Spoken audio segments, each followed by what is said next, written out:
La plática de hoy la va a impartir Juan Pablo González de Castilla Roldán. Juan Pablo es docente del instituto, es egresado de la licenciatura en Desarrollo Humano con una especialidad en artes expresivas y también es coordinador docente aquí en el instituto. Entre otras asignaturas, es titular de la asignatura de ética y por ese motivo hoy está con nosotros para compartirnos algunos conceptos clave de la asignatura y platicarnos en qué consiste este curso que puede enriquecernos a todos, no solo como profesionales, profesionistas, sino también como personas. Muchas gracias, Juan Pablo, y te escuchamos. Muchas gracias, Maite. Gracias por la presentación. Pues bienvenidos a todos a esta plática informativa acerca del tema de la ética, entre hacer lo correcto y hacer lo que está bien, ¿no? Lo que es adecuado para la mayoría. Vamos a platicar un poquito acerca de este tema de ética que, si bien se habla mucho acerca de lo que es la ética, vamos a tratar de acotar un poquito qué es ética y qué no es ética, ¿no? No específicamente qué no es ético, aunque también tocaremos un poquito eso. Vamos a hablar de algunos conceptos generales, como de ética y de moral. Y también quisiera que eventualmente trabajáramos un poquito más o darle el enfoque a una cuestión más hacia la orientación psicoterapéutica o la orientación o consejería, porque a final de cuentas esa es parte de nuestro quehacer en el Instituto de Gestalt. Dicho esto, esta clase de ética, este diplomado de ética, se puede cursar o se puede tomar por cualquier persona que esté interesada en mejorar sus conceptos acerca de las decisiones éticas o morales, mejor dicho, que tiene que tomar a lo largo de su vida. Todo el tiempo estamos tomando decisiones a lo largo de nuestra vida. Dicen por ahí que incluso el no elegir es una elección, es decir, bueno, tengo estas opciones, pero no quiero elegir, al final también estoy eligiendo, y ahí nos metemos un poquito a esta parte de la libertad existencial. Y con cada elección que vamos teniendo a lo largo de nuestra vida, se pueden dar ciertos dilemas éticos. Afortunadamente, no todas las elecciones que tenemos que hacer a lo largo de nuestra vida tienen que ser tan complejas o nos dividen tanto en ciertos aspectos de nosotros mismos para volverse dilemas, ¿no? Pero algunos sí lo son. Y en ese sentido, algunas de las herramientas que nos van a ayudar mucho para lidiar con eso, pues, entre ellas es el autoconocimiento, el conocernos mejor a nosotros mismos, qué aspectos de nosotros están jugando en un momento dado y también el tipo de valores con los cuales soy confrontado, ¿no? Entonces, en ese sentido, este curso de ética puede beneficiarse cualquier persona que quiere enriquecerse con ganas de conocerse más a sí misma, mejorar su capacidad de elección, sentirse más congruente acerca de los valores con los cuales promulga, ¿no? Que haya una coincidencia entre la experiencia de los valores y lo que yo me percato de mí mismo. Y, ¿por qué no? También una actualización de los propios valores, ¿no? Cuando estamos en concordancia con nuestros propios valores, nos sentimos congruentes, nos sentimos auténticos de una sola pieza y en términos generales vivimos una vida más enriquecedora. También a lo largo del curso de ética tenemos algunos otros elementos de desarrollo personal e incluso de desarrollo transpersonal, ¿no? Vamos a ver cómo en muchas esferas cómo nuestros valores y nuestra ética va siendo afectada por los diferentes aspectos del ser humano, no solamente a nivel psicoemocional. Y bueno, esta charla es una breve introducción a este curso de ética, donde vamos a desmenuzar un poquito, como les decía, algunos de los conceptos básicos y plantear algunos dilemas importantes, ¿no? Y les voy a dar como algunos tips, algunas bases acerca de las decisiones éticas. Les repito, eventualmente el curso sí está enfocado a una parte más psicológica o psicoterapéutica, pero puede ser aplicado a muchas áreas del quehacer humano. Ok, me voy a permitir compartir pantalla y vamos a iniciar esta presentación. Acá tenemos la portada de un libro. Este libro es un libro que escribió la doctora Paulina Balbás. Ella es docente también del Instituto de Gestalt, es doctora en biotecnología, tiene una formación amplia en el área de psicología, psicoterapia y desarrollo humano. Y ella, a su vez, fue mi mentora en este tema de ética. A su vez, yo em, soy la persona que se encarga actualmente, soy el titular de esta materia, pero en algún punto recibí la información, el conocimiento de mi mentora, Paulina Balbás. Entonces es una manera también de brindarle este honor. Y bueno, algunos de estos conceptos justamente están basados o tomados de este libro de la doctora Paulina Balbás. Y vamos a platicar de entrada qué es la ética, porque se dice mucho allá afuera, al igual que la palabra moral, ¿no? O sea, muchas veces vamos a escuchar, es que esta persona está siendo ética o no estás actuando éticamente. Y vamos a ver que no es del todo acertado esta expresión, aunque la usamos comúnmente y bueno, está bien. Sin embargo, vamos a confundir muchas veces ética y moral. La ética es la rama de la filosofía que estudia el proceso de reflexión crítica, que esto lleva a la toma de decisiones y acciones acerca de lo que está moralmente bien o mal. ¿Ok? Entonces ahí un elemento importantísimo es la reflexión crítica. Esto es que necesitamos utilizar nuestro intelecto. No es una cuestión meramente intuitiva o emocional, aunque también va a estar involucrado, pero necesitamos usar el proceso de raciocinio y de intelecto.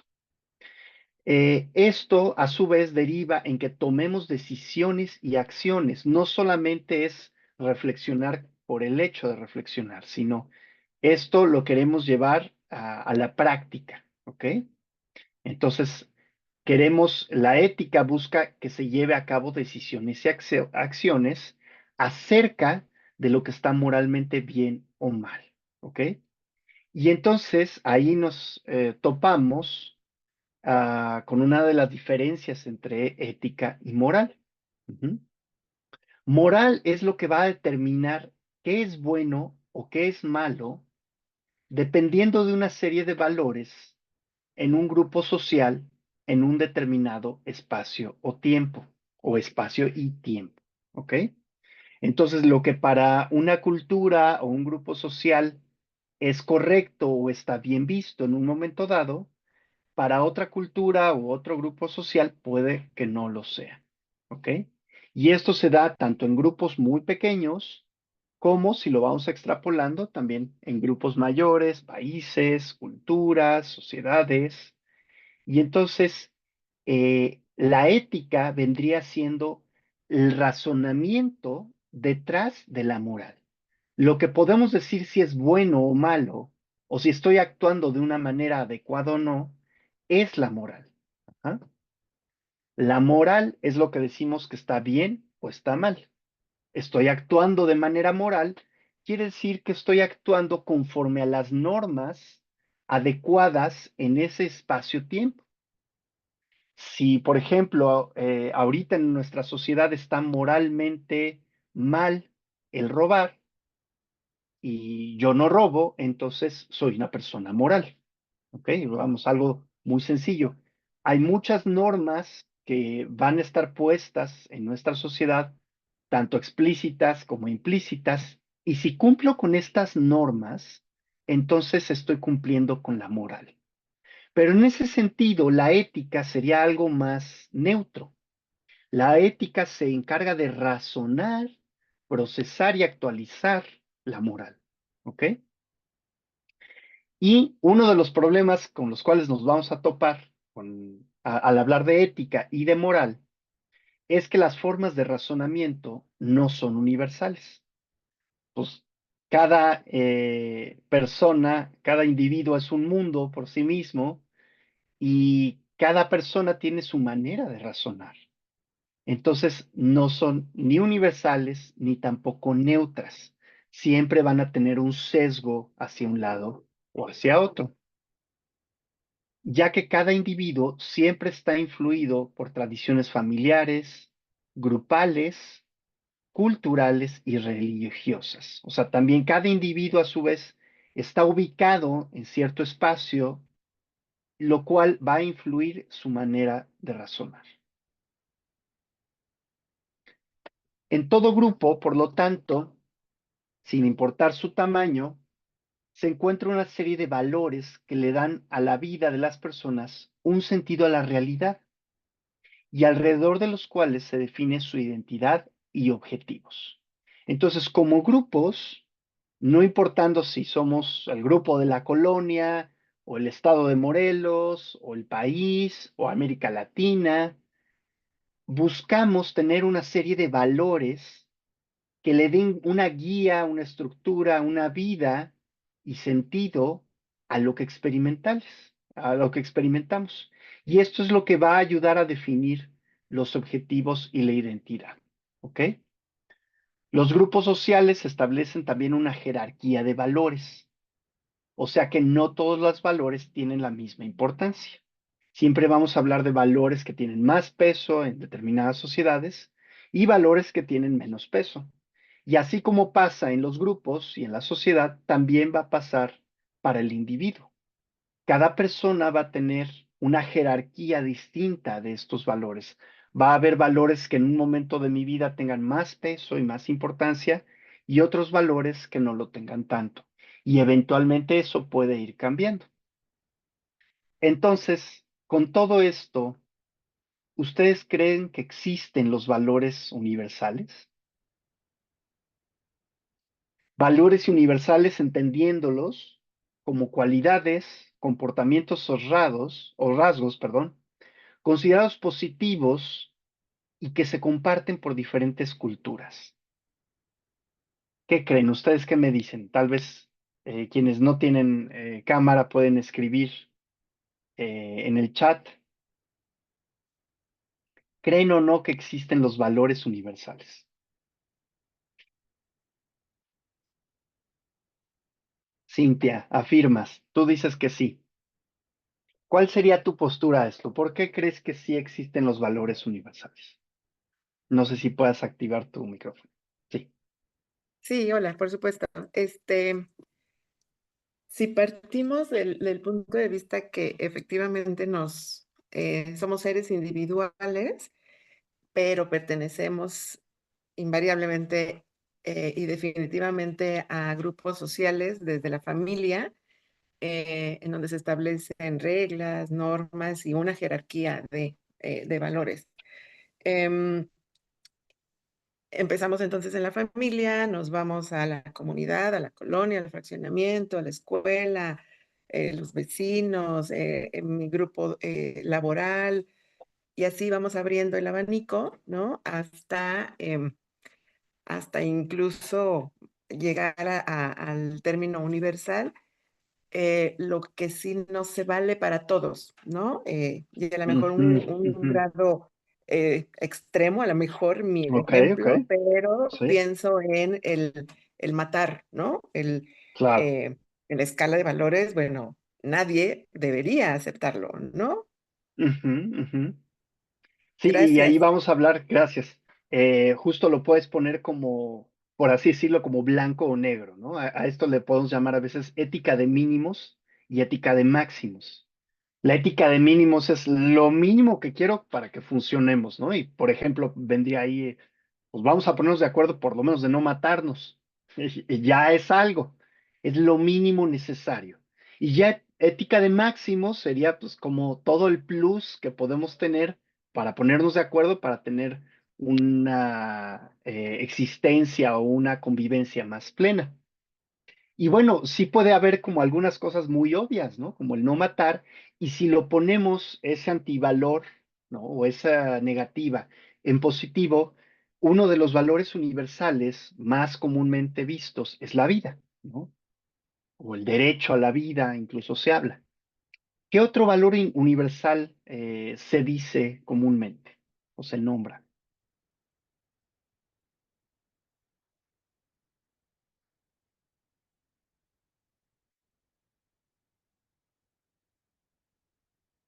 Tenemos por ahí, a veces se menciona al amor como uno de los valores universales, la verdad, el respeto. Y fíjense, curiosamente, a veces depende del grupo social o del contexto, de la cultura o incluso del área de estudio a la cual yo me acerque, van a surgir algunas propuestas un tanto distintas de lo que se considera un valor universal. Y entonces, eh, rompiendo un poquito mm, con la creencia popular, porque es más comúnmente aceptado que existen valores universales, yo les quiero decir que no existen los valores universales. O podríamos hacer la postura más realista de que sí y no, dependiendo también de la postura filosófica en la cual yo me pare. Hay posturas filosóficas que abogan porque sí existen los valores universales, ¿no? Y argumentos fuertes como el que acabas de hacer, Cintia, con respecto al no matar, ¿no? Es como lo mínimo que permite la subsistencia de la especie. Sin embargo, también hay otras corrientes filosóficas que abogan porque no existen los valores universales. Y a mí me ha servido a lo largo de mi experiencia docente, de mi experiencia psicoterapéutica y de mi vida, el cuestionar más los valores universales para tratar de ver al individuo, ahora sí que en su individualidad. Si nos movemos suficiente en tiempo o en espacio, vamos a encontrar que ese valor que era para un grupo determinado, no lo acaba siendo en otro grupo. Entonces, ese viaje que podríamos decir en tiempo y espacio, si nos pudiéramos mover a donde fuéramos, encontraríamos que siempre vamos a toparnos con esa excepción a la regla, donde ese valor aparentemente universal no se cumple, o por lo menos no se cumple del todo. No quiere decir que de nuevo vayamos a un blanco o negro, pero sí esa jerarquía de valores no es igual para todas las culturas, ¿no? Entonces, esta definición que ponemos aquí dice cualidades, comportamientos o rasgos considerados positivos compartidos por diferentes culturas. Ahí está medio truculenta, ¿no? Porque dice diferentes culturas, no dice todas las culturas o toda la humanidad a lo largo de la historia. Si fuese así, entonces sí sería algo falso. Diferentes culturas deja espacio a que algunas de esas culturas tal vez no los adopten. Y eso es más realista, ¿ok? Algunos de los ejemplos que pongo en clase, por ejemplo, es la paz, ¿no? A veces también se pone como la paz es un valor universal. A ver, en términos generales sí, es la mayoría de las culturas buscan eso. Sin embargo, ciertos grupos sociales, ciertas culturas o incluso ciertos países tienen como valor la guerra. Y no quiere decir que todos los que estén involucrados o sean ciudadanos de ese país valoren igualmente la guerra, sino si lo vemos como un grupo en general, tienen esa prioridad, ¿no?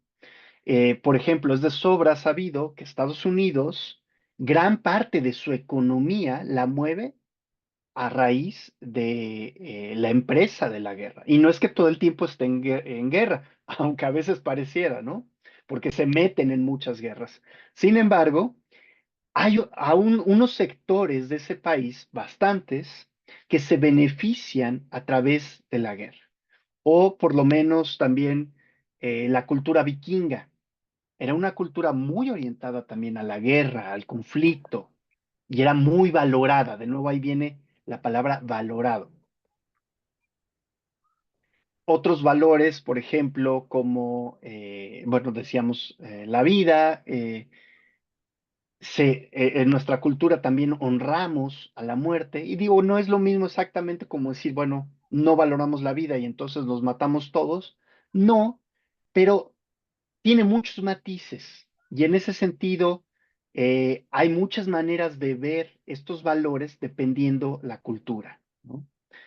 Otro ejemplo que se me ocurre es que para el cristianismo y el catolicismo, el suicidio es un pecado, es algo muy grave, y la persona que se suicida, en términos generales, se dice que se va, ya no sé si al infierno o al purgatorio, pero no puede ir al cielo. Y sin embargo, en Japón, el suicidio es visto o ha sido visto con otros matices, como una manera, cuando se hacía la persona que había defraudado o había traicionado, se hacía el famoso harakiri, que se cortaba los intestinos, era una manera de recuperar su honor.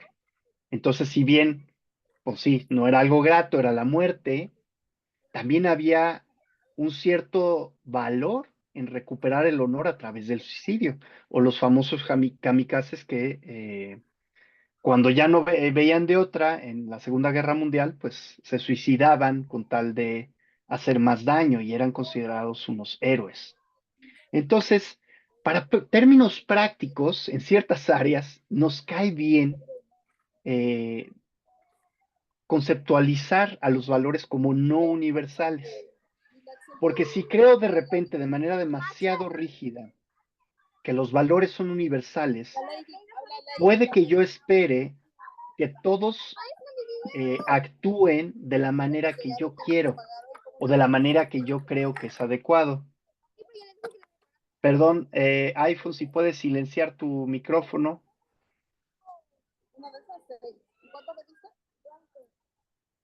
Y entonces caigo en una postura donde estoy esperando que todos actúen de una manera más o menos igual, ¿no? De acuerdo a la escala de valores, que puede ser la propia o puede ser la del grupo en el cual estoy inmerso.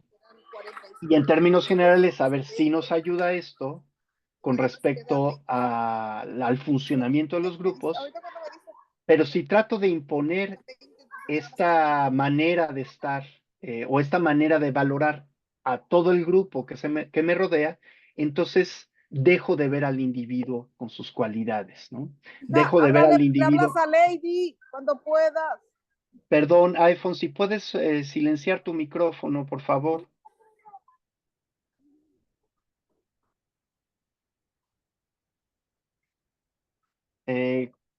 Maite, no sé si nos puedas apoyar también, o Angélica, si tienen el control de la sesión, si pueden ayudarnos a silenciar, porque no estoy seguro que nos esté escuchando.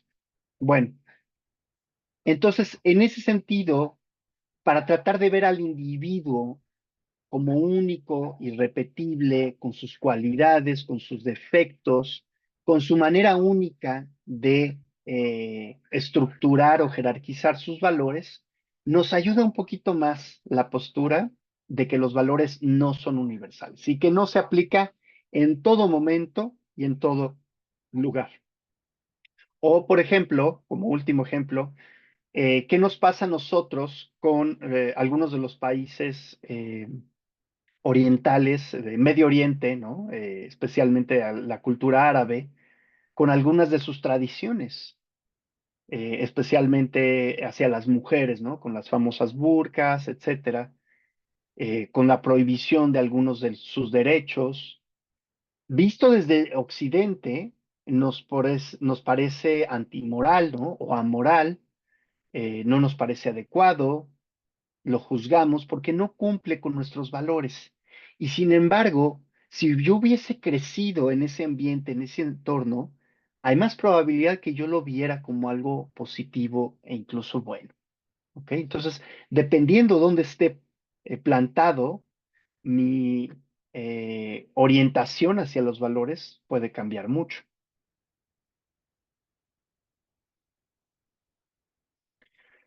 Ok, y tenemos esta famosa pirámide que nos va a ayudar a entender cómo se estructura una sociedad y cómo los valores es lo que da sentido a toda la estructura del individuo.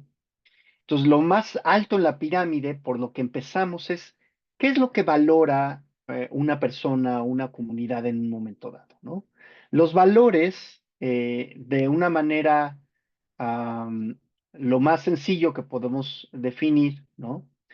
Son conceptos, aspectos o cosas que se valoran por encima de otra cosa, que se aprecian por encima de otra cosa.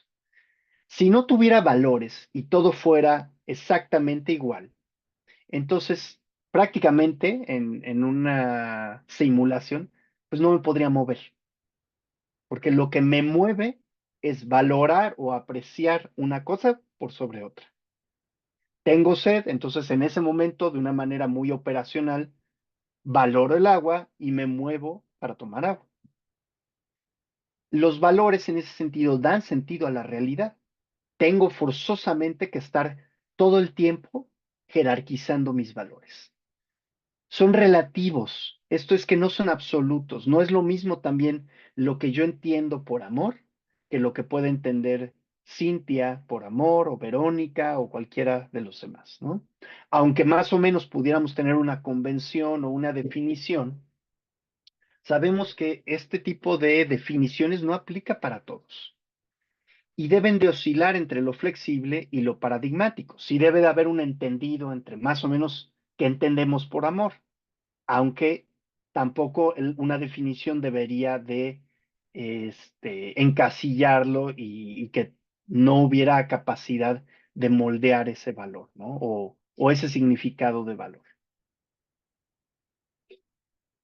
Y por último, nos ayudan a organizar nuestra estructura social. Estos valores, a su vez, o sea, como grupo de personas empezamos a ponernos de acuerdo sobre qué valoramos por sobre otra cosa, como decíamos hace rato, bueno, pues no vamos a ponernos de acuerdo que no nos vamos a matar, entonces estamos generando a partir de un valor unas leyes y un derecho. Las leyes y el derecho van a reflejar estos valores y a la vez están sujetas a cambio y a evolución. Y esto lo podemos ver literal en el derecho, con los reglamentos, las leyes, este, mm, la misma constitución, todo esto va cambiando a lo largo del tiempo. Tendría que reflejar la evolución en los valores de ese grupo.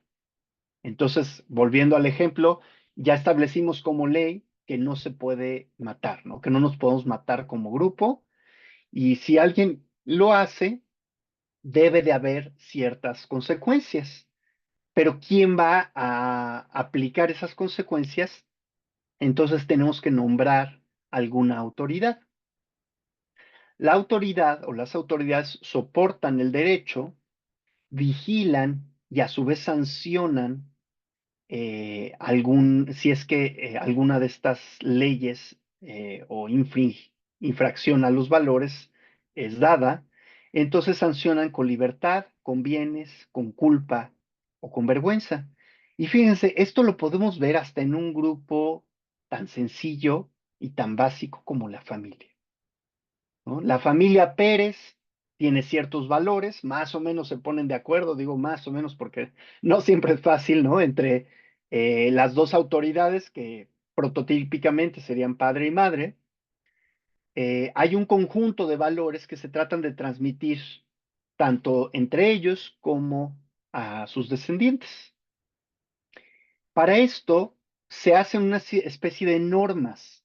Aquí se dice normas porque difícilmente la familia va a tener los valores o las leyes por escrito, aunque algunas sí, ¿no? Sobre todo a algunos niños se les puede escribir, esto es lo que se espera de ti, y puede incluso ayudarle para que la persona o el niño tenga mayor claridad acerca de lo que es esperado, ¿no?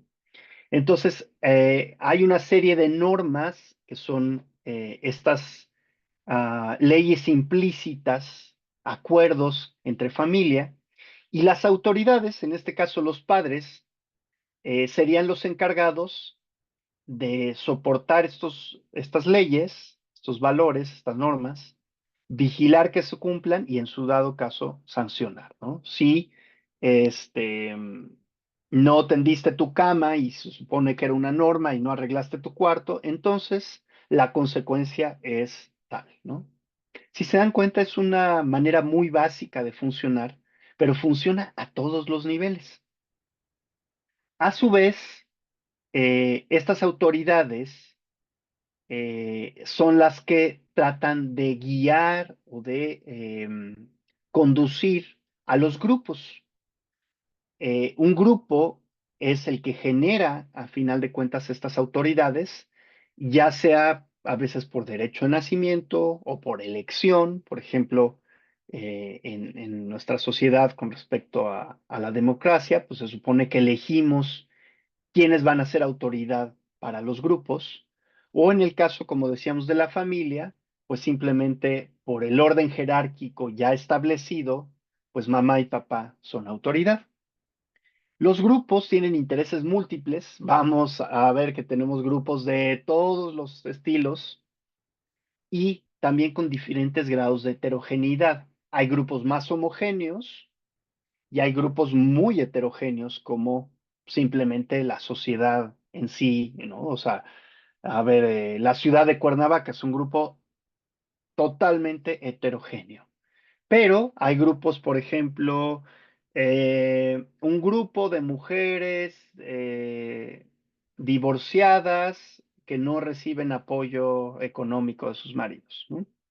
Entonces, ahí hay distintos intereses y hay un grado más homogéneo en ese grupo, pero también va a aplicar todo lo superior de la pirámide. ¿Y qué es lo que sostiene esta pirámide? El individuo. O sea, lo más importante para esta pirámide en las sociedades democráticas, ojo, es el individuo. Y de ahí, imagínense lo importante de trabajar adecuadamente con el individuo. Que el individuo tenga una adecuada conciencia, que sea sano, que tenga una conciencia amplia de sí mismo y de los demás, que tenga una buena percepción de la realidad, que lleve a cabo acciones concretas y opiniones. Entonces, de ahí entra gran relevancia también para lo que hacemos en el Instituto de Gestalt, que es trabajar con la persona, trabajar con ampliar la conciencia de la persona, trabajar con sanar a la persona desde el punto de vista psicoemocional.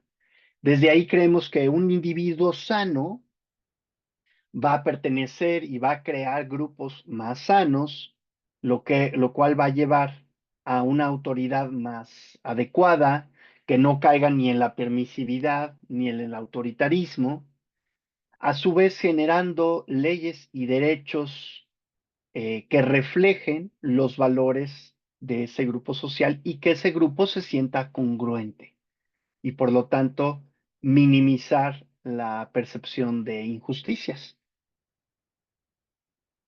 Y aún con todas las imperfecciones y dificultades que conlleva el proceso ético, o sea, aquí se los resumí mucho, pero créanme, es un proceso muy complejo y es imperfecto. Es lo mejor que conocemos hasta ahorita para tratar de explicar el cómo funcionamos a nivel ético, pero dista de ser perfecto, ¿no?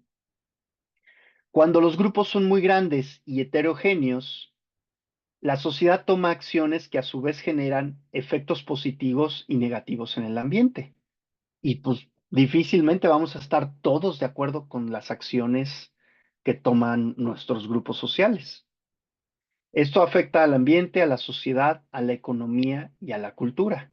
Y creo que más hoy en día lo podemos ver reflejado con la polarización que hemos tenido tanto en nuestros estilos de gobierno, ¿no? Sin meternos mucho en política, pero hoy es de sobra sabido cómo nos hemos polarizado todavía aún más, en parte a las redes sociales, al bombardeo de información, donde difícilmente nos sentimos como unidos como país, aunque tengamos X gobernante o Y gobernante, ¿ok?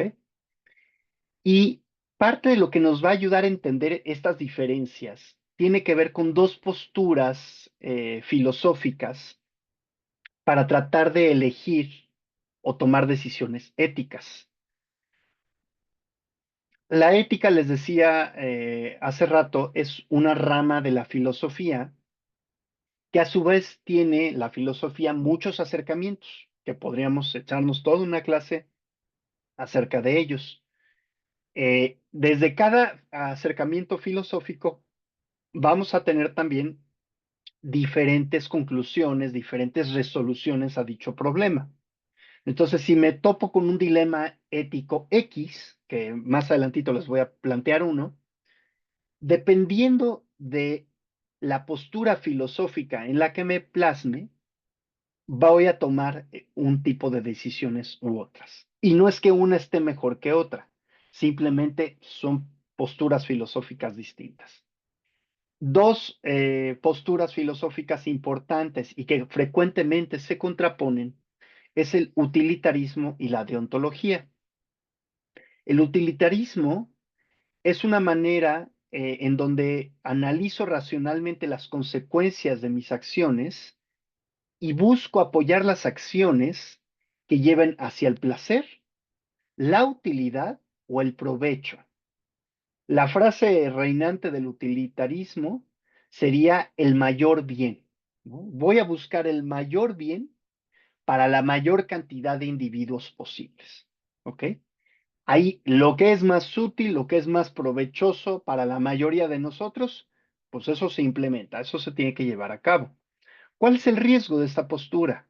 Que algunos grupos sociales pueden quedar relegados o marginados de los beneficios que esta decisión se lleva a cabo. Y es imposible que los beneficios se repartan de manera equiparable para todos, ¿no? Entonces ahí el detalle está en la mayoría. Y entonces va a saltar, van a decir, y bueno, ¿y la minoría qué pasa, no? Los que caemos en ese grupo minoritario, pues claro que vamos a protestar, ¿no? Entonces, no es la solución última, pero es una manera de abordar ciertos problemas.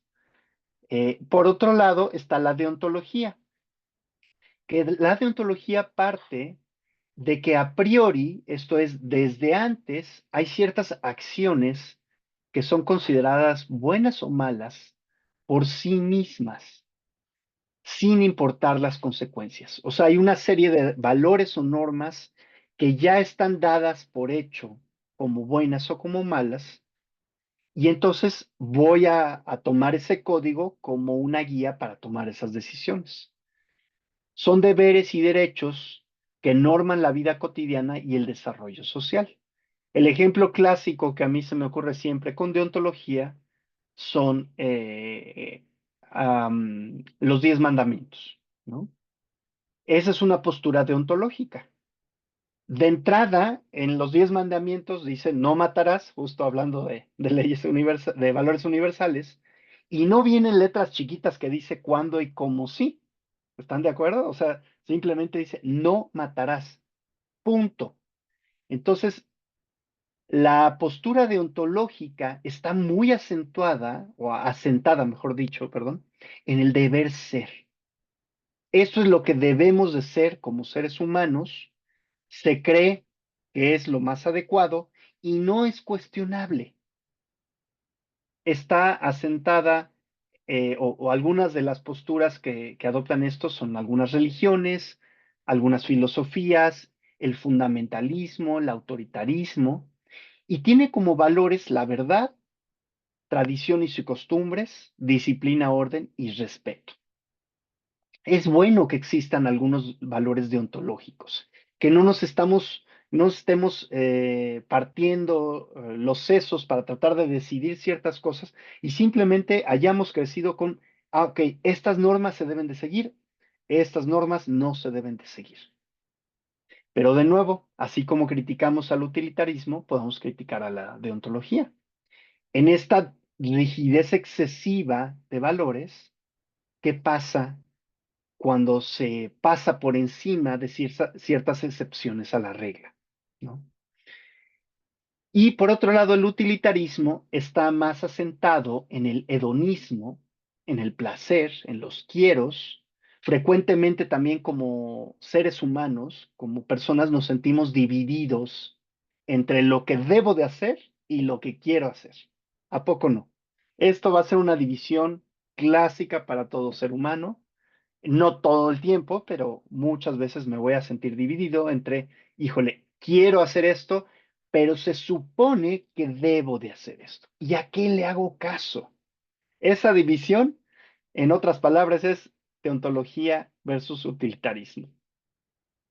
El utilitarismo también se busca la utilidad para mayor cantidad de personas involucradas, hay mayor permisividad, se busca, como les decía, el bien mayor, y tiene valores fuertes como el amor, ¿no? El amor pelándolo un poquito a esta búsqueda de placer también, el poder y el dinero, ¿no? En una cultura más capitalista, nos orientamos más o nos inclinamos más de repente hacia el utilitarismo. Y bueno, les comentaba que les quería platicar de un caso donde podemos ver ilustrado esta división entre utilitarismo y deontología.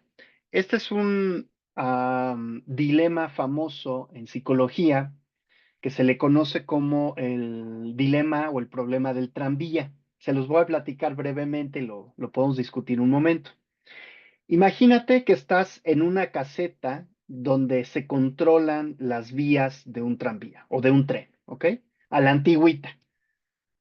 En esa casetita tú puedes ver lo que pasa con este tren. Ese tren tiene una vía y en algún punto hay una intersección donde se puede ir por la línea A o por la línea B, ¿ok? En esa casetita tú tienes el poder de cambiar hacia dónde se va el tren. Se puede ir por la línea A o por la línea B. Es lo único que puedes hacer, ¿no? Denme un poquito de chance con la imaginación con respecto a cerrar posibilidades y dejarnos solamente con esas dos opciones, ¿ok? Sabemos que, bueno, en otro caso podrías decir, bueno, saco mi celular y hago, no, no, no, solamente tenemos esas opciones, ¿no? Estás en esa casetita incomunicado y solo puedes mover una palanquita que cambia de dirección al tranvía, ¿no? El tranvía va, si no hago nada, va a ir por la pista A, ¿ok? Si yo acciono la palanca, va a cambiar y se va a dirigir a la pista B, ¿ok? Y resulta que tú alcanzas a ver que en la pista A, si se sigue el tranvía derecho, hay 5 personas que están sobre la vía y que no están viendo el tren. O sea, de nuevo, pues fines prácticos, sí o sí, si yo no hago nada, ese tren los va a arrollar. Y bueno, vamos a suponer como consecuencia los va a matar. ¿Ok? Y en la línea B, en las vías hay una persona. Entonces, si tú accionas la palanca y cambias de sentido el tranvía para que no siga por la línea A, se desvía por la línea B y mataría a una persona. La pregunta es, ¿qué harías?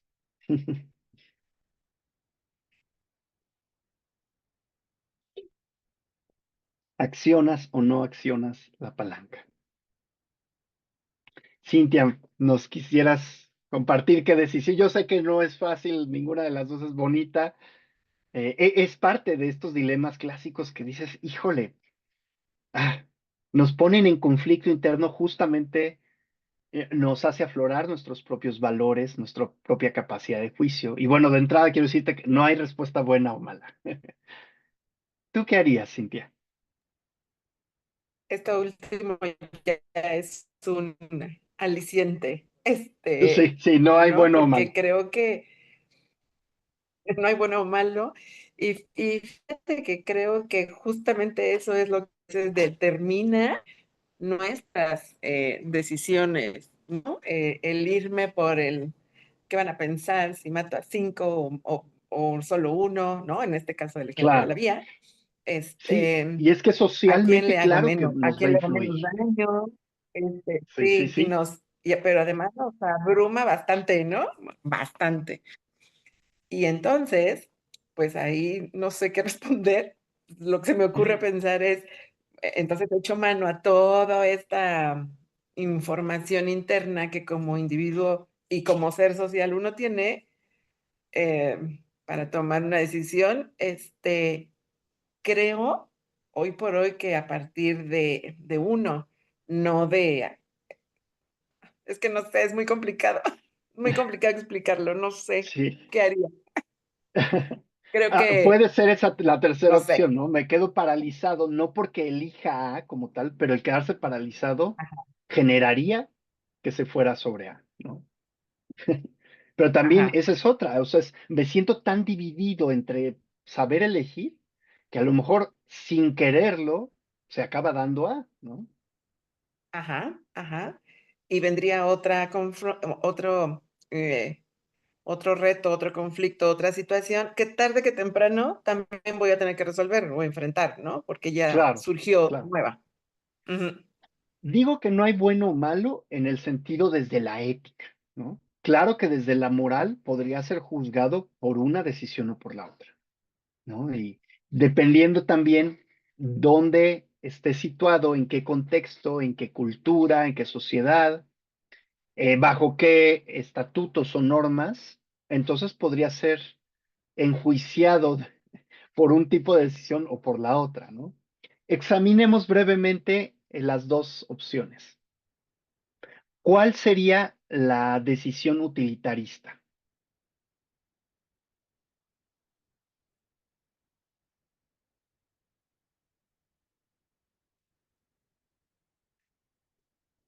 Si el utilitarismo nos dice el mayor bien para la mayoría de los involucrados, ¿cuál sería el mayor bien? ¿Salvar a uno o salvar a Es 5? solamente salvar a uno, ¿no? ¿El mayor bien sería salvar a uno? Salvar, salvar a 5, perdón, salvar. Salvar a 5, ¿no? O sea, las Claro. matemáticas dicen, pues sí, ¿no? Ujú, Que se ujú, pierda una vida, se pierdan 5, pues que se pierda claro. una. Pero si se dan cuenta, se siente injusto, ¿no? ¿Por qué ese uno, ay, acaba perdiendo la vida? Además de que esa persona está en una vía donde podríamos suponer que él o ella cree que no va a pasar el tren. Entonces, si me planto desde el utilitarismo e incluso también desde una parte más de supervivencia de las especies, pues diría el mayor bien a todos los involucrados o a la mayoría de los involucrados, aunque algunos minorías paguen el precio. Pues más vale salvar a 5, ¿ok? La otra postura, la deontológica. La vida, podríamos agarrar, ¿no? El valor de la vida es sagrada. Y tanto vale lo mismo la vida de uno, de esta persona, como la de estas 5 personas. ¿Cómo yo podría decidir que la vida de estos 5 es más valiosa que la de esta persona? Entonces, además que si yo no muevo la palanquita, el tren se va a ir hacia las 5 personas. Ya está establecido. Y entonces, si yo la muevo, estoy tomando una acción específica en contra de esa persona. Y podría hacerse incluso el argumento de que es un asesinato, ¿no? O sea, en el peor de los casos digo, ok, utilitarismo, vale más la pena 5 personas, que se pierda la vida de una, que se pierda la vida de 5, voy a salvar a 5 personas, pero al haber yo tomado acción y movido esa palanca, podría llegar a ser acusado de asesinato. porque de alguna manera las cosas ya estaban puestas de cierta forma, ¿no? Entonces, al mover yo, ya estoy influyendo en eso y estoy dirigiendo a que tal cual atropelle o mate a esa persona. Entonces, puedo ser visto como un héroe por haber salvado a 5 personas, o puedo ser visto como un asesino porque debido a que yo moví la palanca, alguien murió, ¿no? Y entonces ahí hay un mayor grado de responsabilidad porque tomé acción. Entonces, si se dan cuenta, cualquiera de las dos es complicada, no hay una respuesta correcta en el sentido ético, pero depende de dónde esté enmarcado. Si me pongo deontológico, no movería la palanca y dejo que las cosas sigan su curso, confiando en que pues yo me estoy yendo por mis valores, que es la vida, ¿no? La vida de todos es pareja, ¿no? No matarás, etcétera. Pues así estaba. Yo no obligué a esos 5 a ponerse ahí, como tampoco estoy forzando a que eh, atropelle a la otra persona.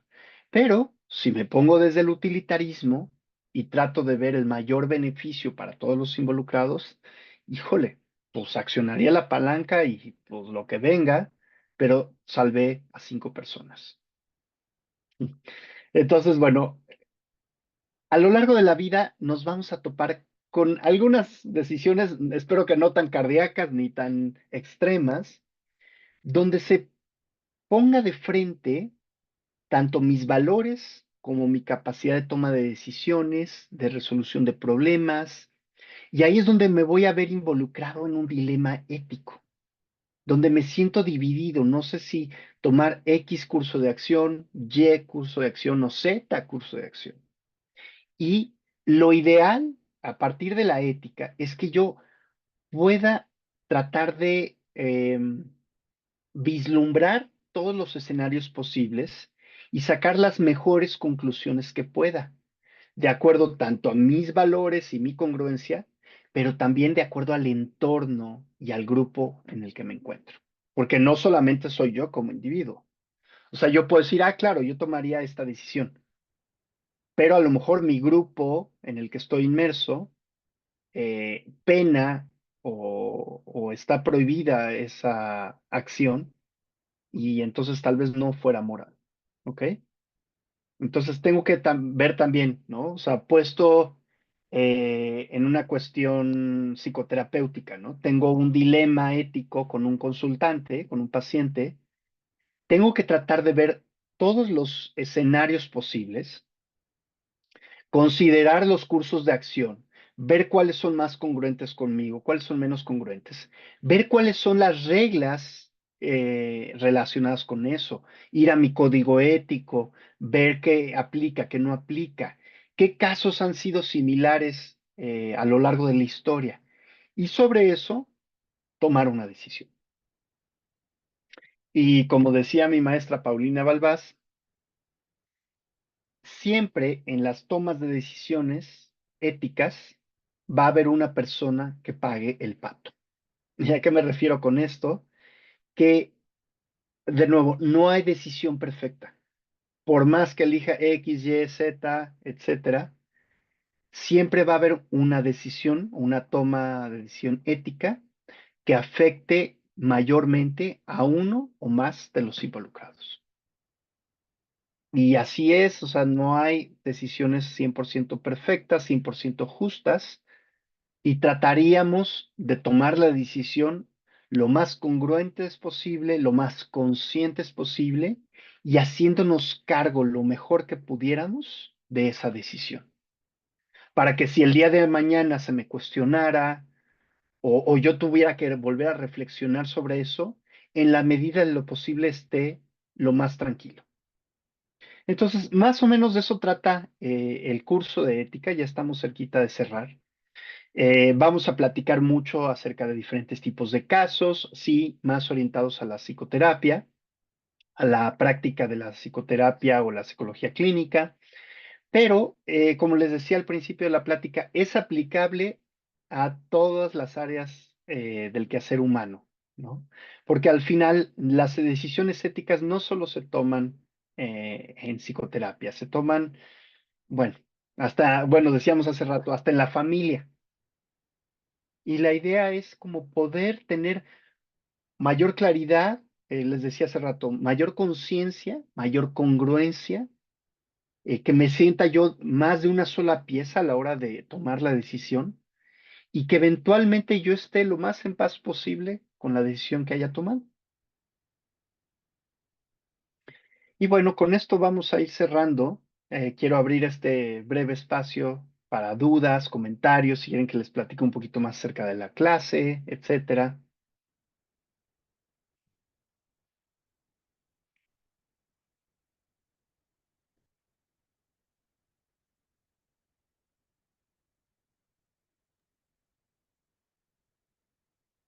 Igual me lo Eh, pueden escribir si quieren. Sí, Cintia. Independientemente de dudas o algo, quiero agradecerte y felicitarte por esta charla, esta plática. La verdad es que mi formación profesional y laboral me encantan todos estos temas y en este momento personal de mi vida personal y laboral me ayudó muchísimo. Entonces estoy Ah, muy interesada ay, en escuchar lo que sigue. No, no qué bueno. sabes, me cayó de Mm, verdad como anillo al dedo. Y entonces, como ponerle nombre ujú. a tanta cosa que trae uno luego, ¿no? Entonces Ay, me estoy muy alegra interesada. mucho que haya sido Sí, benéfico, sí, sí, Cintia, de sí, verdad. sí. Ujú. Y entonces, pues, estoy muy interesada en escuchar lo que siga. Gracias. Gracias. Igual, Verónica o Norma, si tienen alguna duda, quieren escribirlo por el chat y con gusto les contestamos.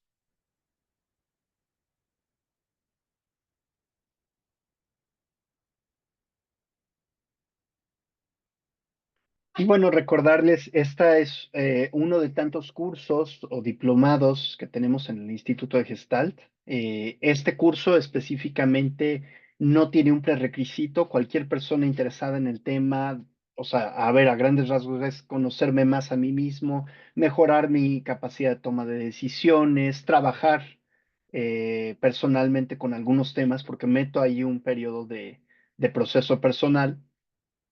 Este curso puede ser muy atractivo para ti. También si te dedicas a áreas de prestación de servicios, puede ser muy bueno. Todos los que prestamos algún tipo de servicio nos topamos constantemente con debates o dilemas con nuestros clientes. Y también comentarles que si te interesa toda esta área, tenemos tanto posgrados como maestrías, como la licenciatura en desarrollo humano. Vamos, a grandes rasgos en el instituto manejamos dos áreas, ¿no? Las de formación profesional, toda persona que quiere desarrollarse como orientador, como facilitador de procesos humanos, como psicoterapeuta, y el área de desarrollo personal, que son personas que únicamente dicen, bueno, yo quiero como desarrollarme más como persona, conocerme más a mí mismo, trabajar en ciertos asuntos, sanar ciertas heridas.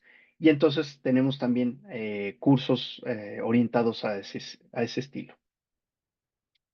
Am, gracias, Norma. Qué bueno que te haya servido. Gracias, Verónica.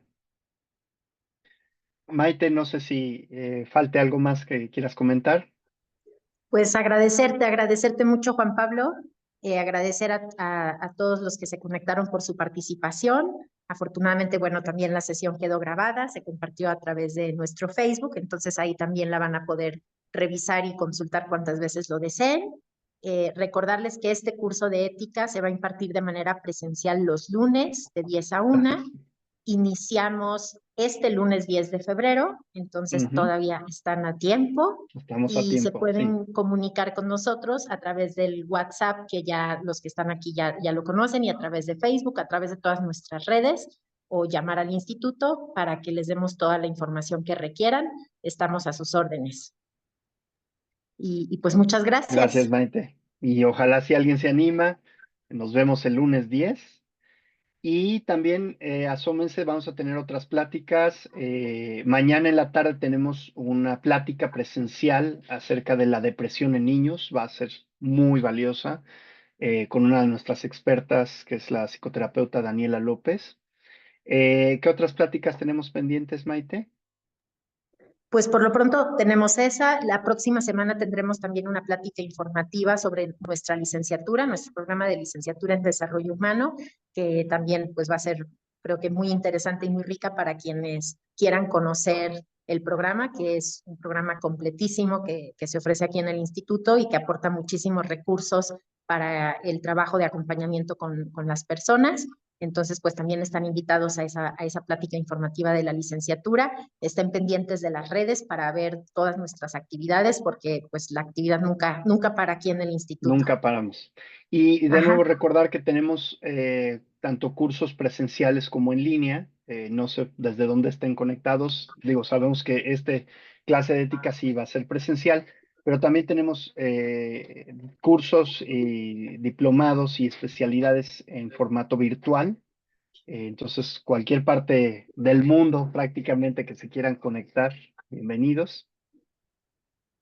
Y bueno, Así es. pues creo que vamos a dar el cierre entonces. Excelente, pues un lindo día para todos. Muchas gracias. Gracias, Juan Pablo. Gracias a todas y todos. Gracias, gracias Cintia, gracias Verónica, Norma. Hasta luego. Hasta luego, luego. buen día a todos.